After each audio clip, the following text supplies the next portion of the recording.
मैं कविन चौहान आप सभी श्रोता बंधु के सादर प्रणाम करत हनी और हम आप लोग के बीच में एक अनोखा बिरहा भेज रहल बानी। मीनू चौहान ऑफिशियल चैनल पर ई बिरहा आप लोग के सुने के मिली। ए बिरहा के शीर्षक बा दुल्हन बनी बंदरी। वाह! बिरहा के अंदर कवि जी 4 लाइन भूमिका के अंदाज में लिखत हन कैसे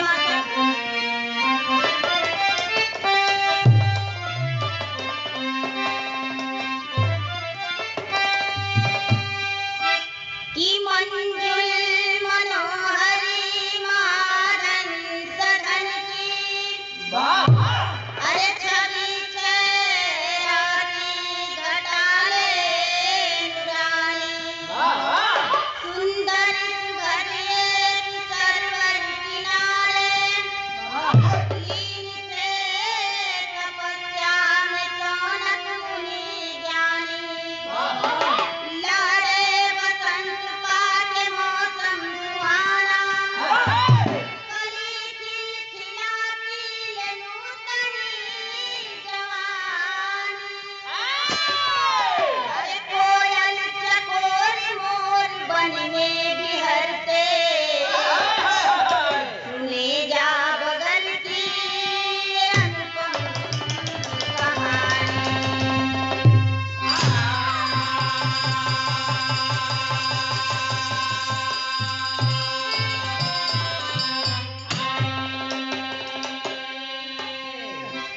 बिरहा के अंदर एक छोटा सा कव्वाली के टुकड़ा लगल मास्टर। कौन? और देखें यहाँ पर छोटा सा कव्वाली के टुकड़ा लगल कैसे अरे इतने करीब आके दगा दे गई मुझे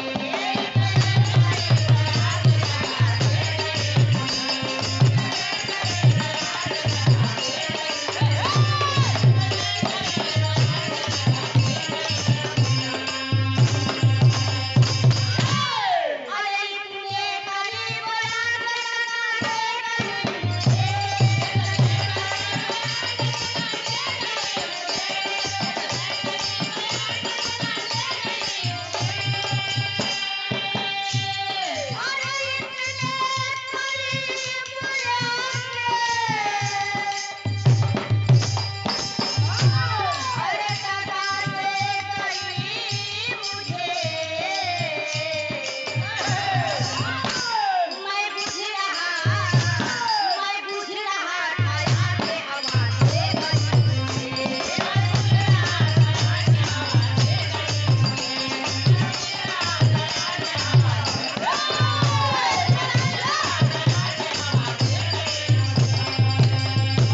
लेकिन गाने के भाव में कवि जी लिखत होता अरे सुंदर सुहानी सुषमा महताब बन गई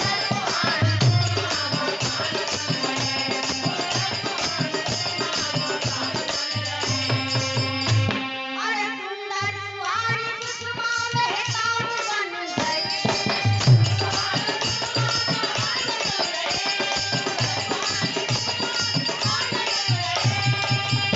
अरे सुंदर सुहानी सुषमा महताब बन गई प्यारी कभी सुहानी सुहाग बन गई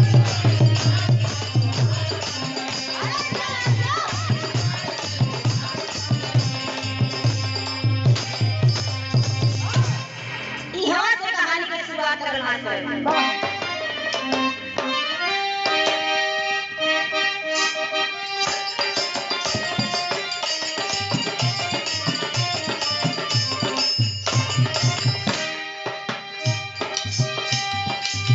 मध्य प्रदेश जिला सागर से मझारी मध्य प्रदेश जिला सागर से मझारी मुरली मनोहर की एक मंजिला तुम्हारी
मुरली मनोहर का एक बहुत ही सुंदर एक लौटी लड़की रहल। वो राजकुमारी का नाम रहल मंजुला। अब दुलार की मारे एकदम लड़की एकदम मनवा भुजना के कहल बिगड़ गई। वो रोज सुबह के टाइम अपने सखी के संगे सरोवर में यानी नदी के किनारे जाके अपने सखी के संगे वो नदी में एक पेड़ पर चढ़ के और वही नदिया में कूद। वही पेड़वा के नीचे सौनक मुनि ध्यान मग्न रहला। रोज का काम रहे। आखिरकार एक दिन मंजुला जब पेड़ पर से चढ़ के नदी में कूदल बा, सौनक मुनि के ध्यान भंग हो गए। और जब ध्यान भंग भइल बा बाबू, सौनक मुनि श्राप दे दिए। बोले जिस तरह तू बंदरी के तरह पेड़ से कूद रही है, जाओ मेरा श्राप है कि जिस दिन तू डोली में बैठोगी उसी दिन तुम बंदरी बन जाओ। ए बाबू जब इतनी बतिया मंजुला सुनलस हो भैया जाके पैरवा पकड़ लेला। अब कहे लगल का कहला एक लाइन गीत बा।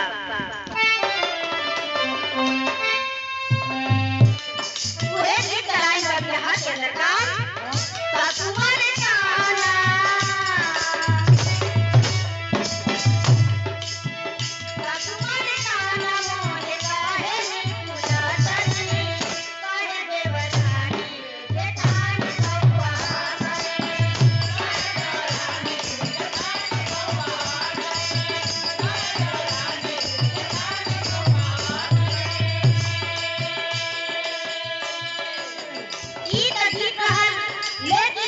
मंजुला सौनक मुनि का पैरवा पकड़ के कहत बाटा, अरे मुनि के चरण धरि के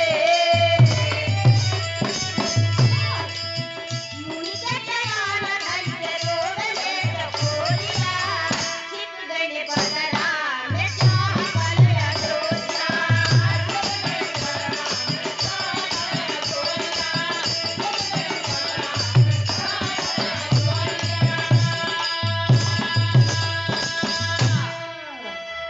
ए बाबू मंजुला हाथ जोड़ के कहत बा बाबा हमके माफ कर दे, नादान समझ के माफ कर दे, हमसे गलती हो गई, ऐसा श्राप मत दे बाबा। वो समय सौनक मुनि कहत हन का अरे कहे मुनि नाय का पवित्र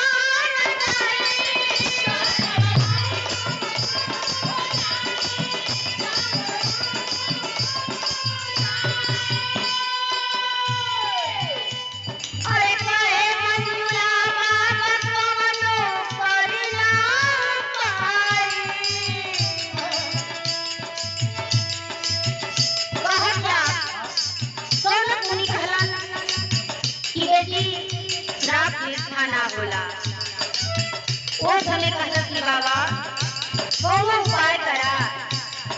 सौनक मुनि कहलन कि उपाय एके बा कि चारों हमार सवाल बा, आ चारों सवाल का जवाब जिस दिन मिल जाई वो दिन फिर से तू लड़की के रूप में हो जाई। मंजुला कैलक का अरे चारों सवाल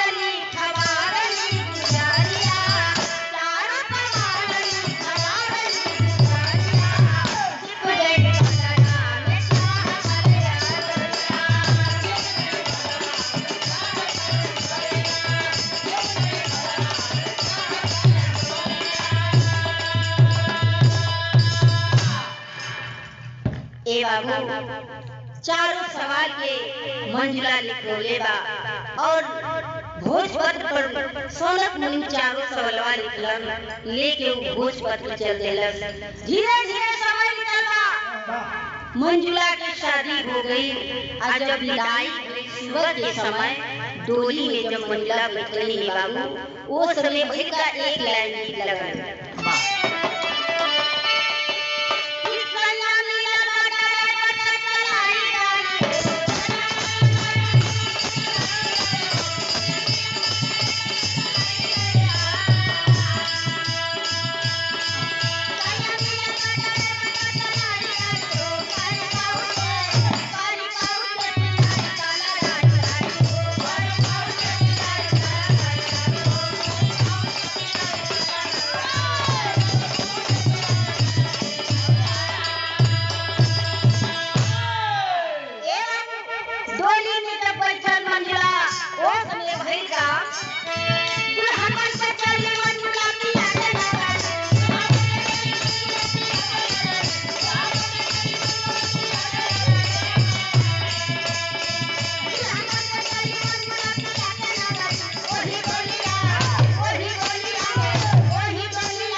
आज कुछ दूर गइलन तब है का अरे पतिया बच्चा हार सत्यवादी सुनाइया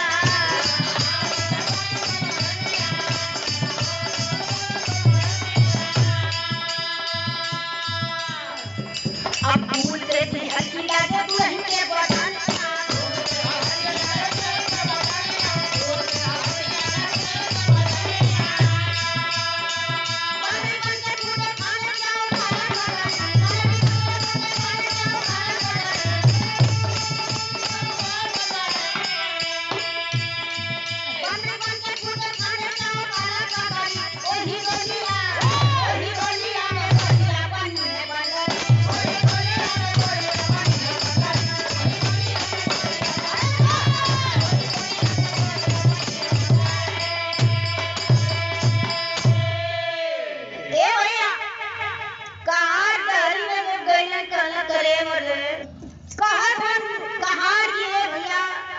डोलिया पवली हजा तो बड़ा गोढ़ू लगत रहल अयो का होगल ई तो फूलवो से हल्की लगत बा कहरा चार गो कहां रहे एक थोड़ा पीछे बत्ती थोड़ा कलचे बरसारे अरे हल्की है तो बढ़िया आली आली के चोर चल जाए कहां बड़ा आली आली फाल बढ़ोला ये भैया ससुरे में डोली ले जाके उतार दे आज अगर ससुरे में डोली उतरत तो पहले जनते हवा छोट अगर ननद रहेली तो वो मार छटकत नहीं चली खोजी के देखी छोटकी ननद आई लगे पहले ही डोली रखल बा वो हार से ढकल बा आज वो हरवा ननदी टोरल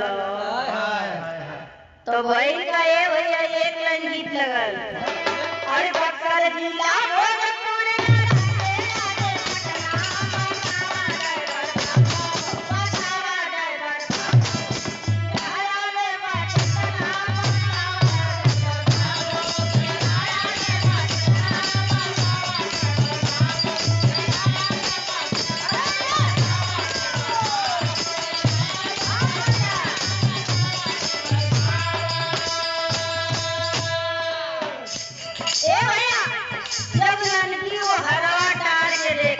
तब कहत का कहले बा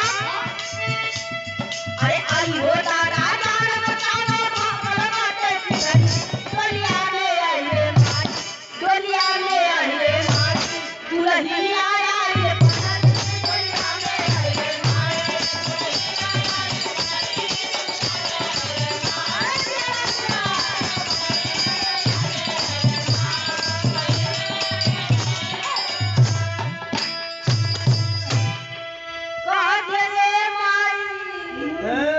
अरे बाप रे बाप ई दुल्हनी ना मेरे बा काली की अरे हाय पगला गई बा का रे तो कुछ मेरा रुपति अरे खुशी में पगला गई रे हां भौजी के अरे डोली में दुल्हनी ना है तो और का लेकिन नहीं होंगे कहत है कि सुना हमरे को मत कर मालूम बतावत है का कहत है मैं सुन देख भाई हमने उनका हट वही पर भरोसा कर इनारे का बात ना बताओ जब देखिए अपना माई से डोलिया में बैठल बापा डोलिया तो डोलिया में बैठल बापा डोलिया तो डोलिया में बैठल बापा डोलिया तो जय मुतारे नोटी पिया रे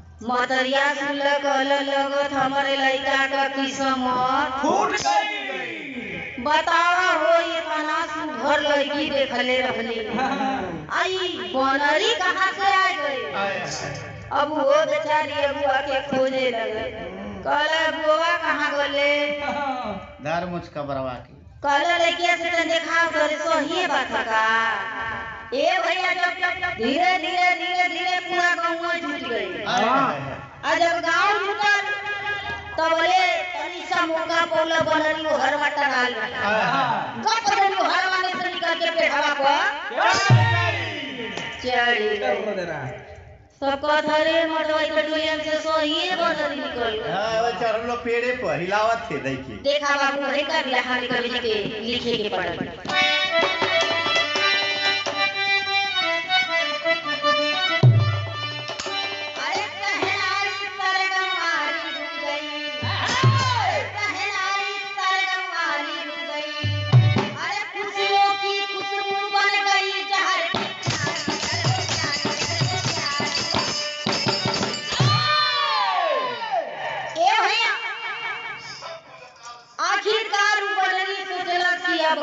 जौन भोज पत्र ले ले रहल ऋषि देले रहल के दतवा में दबौले रहल सोचत बा कि अगर पूरा गांव जुट जाई तब गिराई हां पूरा गांव जुटल बा लेकिन जानत हो भैया गांव में छोटी छोटी लड़का रहे हां पहले तो लड़का को ढेला ले ले के मार पे हवा पर चला बनरी का वो ये डाल पर कब वो डाल पर वो हर जगह तो बाकी भोज पत्रवा छूटो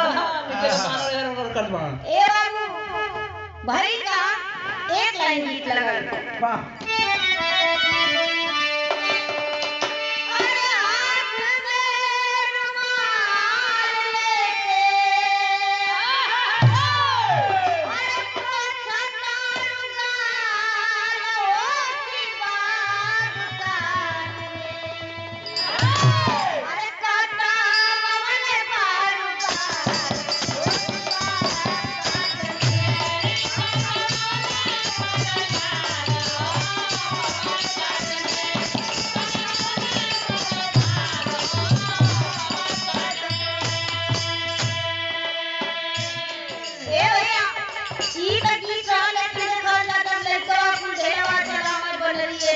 से वो डाट जात बा भई का कहना बा अरे जाना मरे पाए अरे तोरा ये करता नारी अहे बंदारी अरे कूदे थारे पे हाथ डाली अहे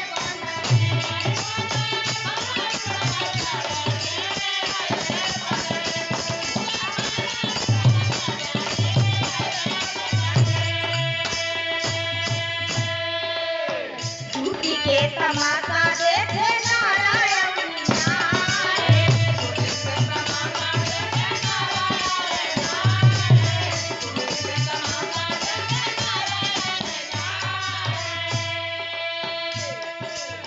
भोज पत्र के हरि बनरी नीचा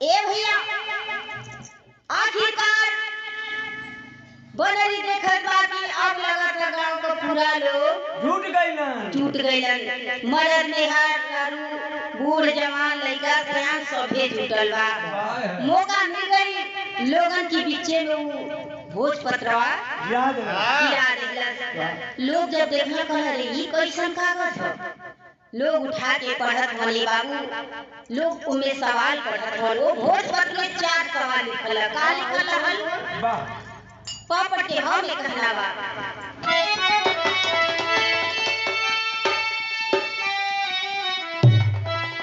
अरे माने से ना मिले रे खजाना मनवा माने ना अरे माने से ना मिला रे खजाना मनवा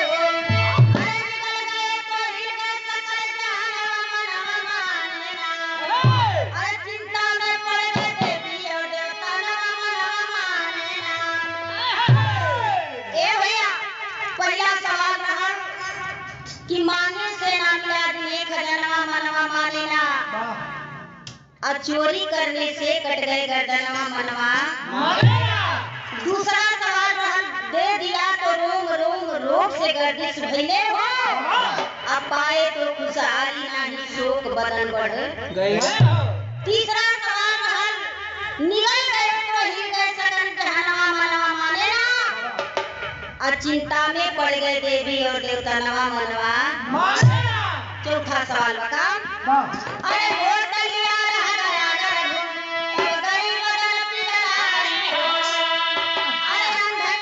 अंधकार भर डूब जगन में छा गई तरुणाई अरे पैदा भर एक पुत्री एक ललन नवा मनवा माने ना वेद बतावे ना कवनो विद्वान नवा मनवा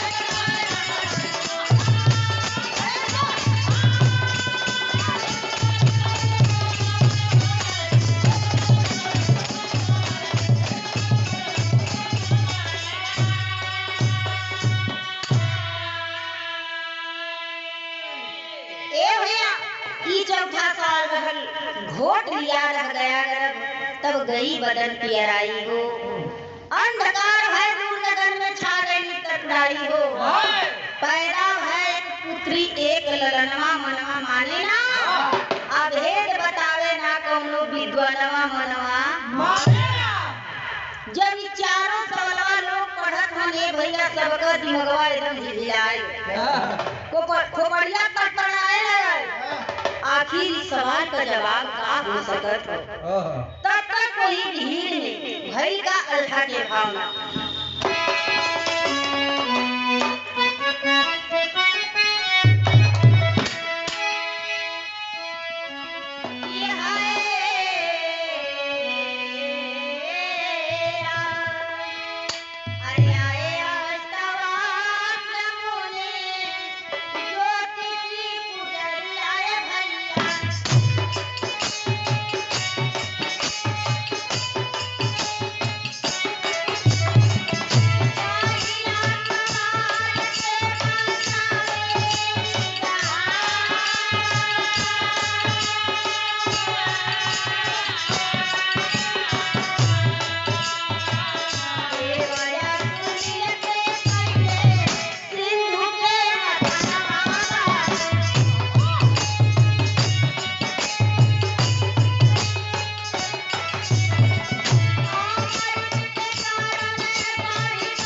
पहला सवाल का जवाब वो समय का बात था जो इस समय देवता और असुर मिलके सागर मथन करके रहलन।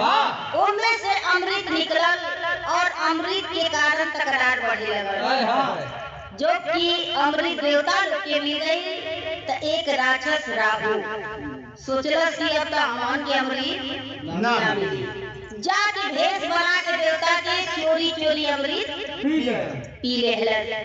विष्णु भगवान जान में न जाके अपने चक्र सुदर्शन से ओकर धड़ से अलग कर देलन। तो उहे मुड़िया राहु और धड़ केतु बन गई। और दूसरा सवाल का जवाब उस समय का बात हो जौनी समय देवता के राजा इंद्र भगवान गौतम ऋषि के पत्नी अहल्या पर मोहित हो गईलन। एक दिन धोखा से छल से गौतम ऋषि का रूप बना के इंद्र जाके अहल्या के अस्मत में दाग लगा दिया। और जब गौतम ऋषि के पता चलल तो उहे श्राप दे दिलन। और उस श्राप ऐसा देखलन कि इंद्र भगवान के सहले से एकदम बढ़ के रहल। ए बाबू अब तीसरा सवाल के जवाब बताओ हमका। अरे अंजन के लाल हनुमान बला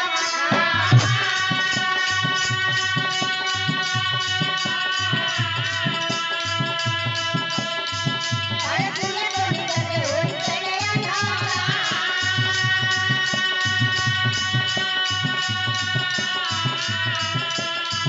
अरे चिंता न कर गए देवी देवता नाम।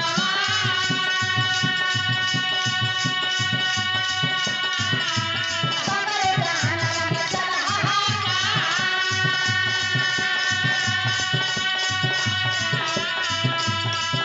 अरे मुनिया करा करा बकुली के नैया।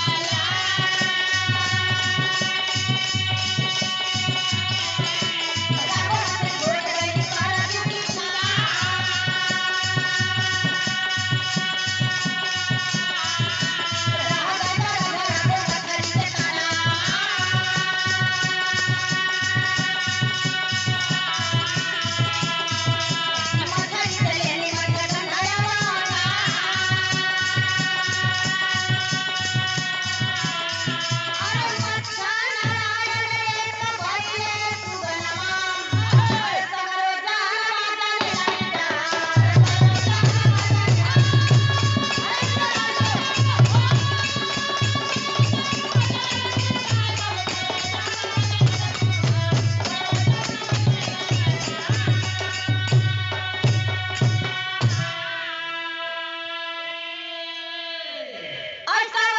तीसरा सवाल का जवाब बताओ तुम जवाब कि सुना लो।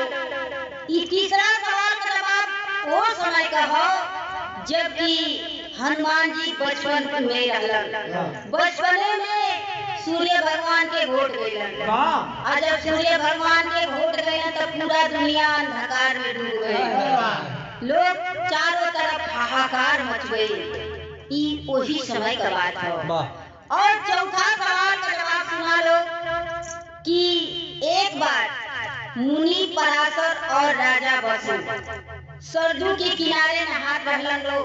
और अपन निमोटा जब दोनों जने धोवलन वो में से मणि निकलल दोनों जने के निमोटा से। और वो मड़िया राघो नाम का मछली घोट गई। आज जब घोट गई तो राघो नाम का मछलिया गर्भवती हो गई। वही मछलिया से एक लड़की और एक लड़का का जन्म हुआ। लड़की का नाम मछगंधा और लड़का का नाम मच्छ नारायण। ये पूरा संसार जानेला। ए बाबू जब इतनी बतिया बनली सुनल यह तो लगत है चारों सवाल का जवाब मिल गए। बनरिया कूद गई। वो लोगन के पीछे में मुनि जी के लगे। और जब कूदल नीचे आके मुनि जी के चरण के लगे खड़ी हुई। वो बनरी तब भई का आखिरी भाव में कहना पकड़ी के लाइन में।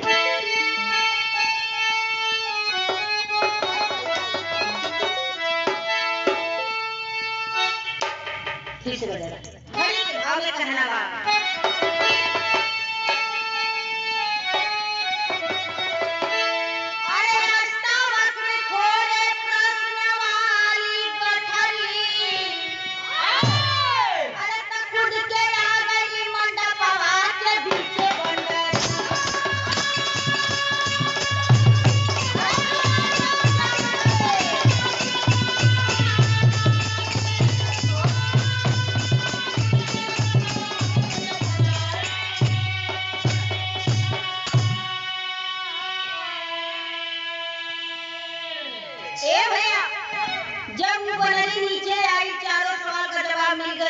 धीरे धीरे वो बनरी का शरीर एक सुंदर से दुल्हन के रूप में परिवर्तित हो गई। वाह। लोग देख के जय जयकार करत में वाह रे मुनि जी, आज आपकी बदौलत यहाँ इतना सुंदर चमत्कार भइल बा कि बनरी दुल्हन बन गई।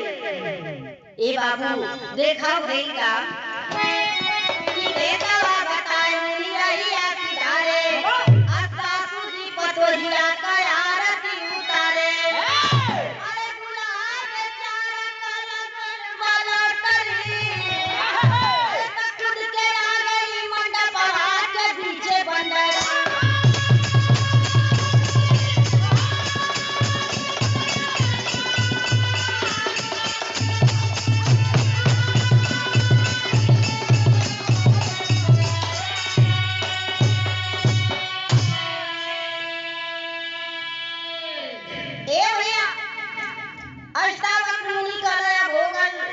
देखा ई दुल्हन ही रहल, लेकिन इनके श्राप रहल सौनक मुनि के कि जे दिन चारों सवाल का जवाब मिल जाए वो दिन फिर से लड़की के रूप में आ जाएंगे। जब ससुरी सुनला रे दादा बुदादा हमार पतू मिल गई, दुल्हवा बेचारा मन ही मन मुस्कियात बा कि मेरा रू हमार सही सलामत बा, हम त जानी के बनरिए से बियाह हो गइल का। ए बाबू देखा सब खुशी हो गल। ई चार सवाल का ई खेल रहल है और इंसान के ब्याह से सीख मिलेला कि और ना करे के चाहिए, चाहे लड़की हो चाहे लड़का हो। दूसरा बात ई प्रमाण मिलेला कि ऋषि मुनि का श्राप हो गई था ना जाला। तो कभी भी द्वारी पर संत महात्मा लोगों ने उनसे आदर और सम्मान से बात करने की चाहिए, उनका आदर और सम्मान करने की चाहिए। ये लिए कि हो न हो कौने रूप में भगवान मिल जाए। आखिरी लाइन लिखाना होगा।